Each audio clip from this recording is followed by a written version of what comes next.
ফারাজ মুক্তি পাচ্ছে, অন্যদিকে শনিবার বিকেল একই ঘটনা হলি আর্টিজানের উপর নির্মিত।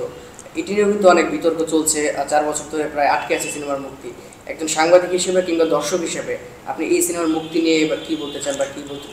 না, শনিবারের বিকেল মুক্তি না পাওয়াটা আসলে খুবই দুঃখজনক। আমি সরোয়ার ভাইয়ের সাথে আমার পূর্ব পরিচয় রয়েছে। সরোয়ার ভাই যখন এই সিনেমার স্ক্রিপ্ট করে তখন তার সাথে আমার কথা হয়েছে এই নিয়ে, হলি আর্টিজানে তার যে কোয়ারিজগুলো ছিল সেগুলো উনি আমাকে আমার কাছ থেকে জেনেছেন। উনি বলেছেন যে তোমার বই আমি পড়েছি, সেই স্ক্রিপ্টেও তার আসলে সিনেমার থিমটা একটু ডিফারেন্ট, একটু ভিন্ন।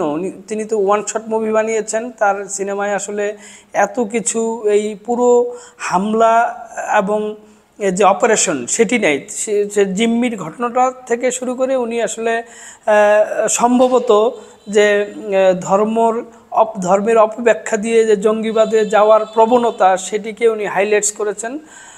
সেটি আসলে তার সিনেমাটা বাংলাদেশ সরকার কোন যুক্তিতে আটকিয়েছে এটি আসলে বোধগম্য নয়, যে যেমনটি সেন্সর বোর্ড থেকে বলা হয়নি।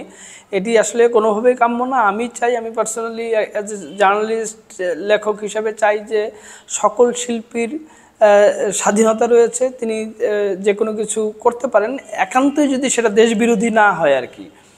তো আমি চাইবো যে ইন্ডিয়াতে একটা মুভি মুক্তি পাচ্ছে হলি আর্টিজানকে কেন্দ্র করে, বাংলাদেশে যে সরোয়ার ফারুকী ভাই যে মুভিটা বানিয়েছে সেটিও আসলে অতি সত্বর, অতি দ্রুত মুক্তি দেওয়া উচিত। এটি দর্শকরা আসলে সিদ্ধান্ত নেবে যে আসলে কি হয়েছে, কি ঘটেছে। আর যদি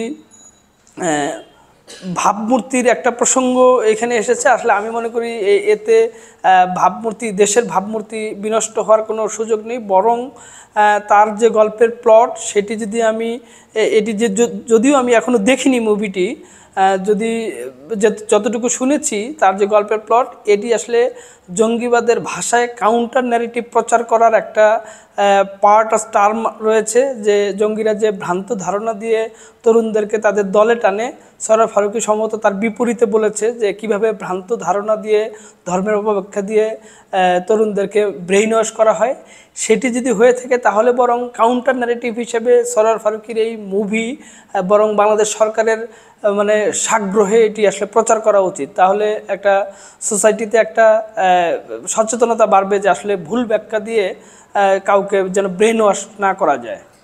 সংবাদ, ফিচার ও অনুষ্ঠানের জন্য ভিজিট করুন সংবাদ প্রকাশের ওয়েবসাইট এবং যুক্ত থাকুন ফেসবুক পেজ ও ইউটিউব চ্যানেলের সঙ্গে।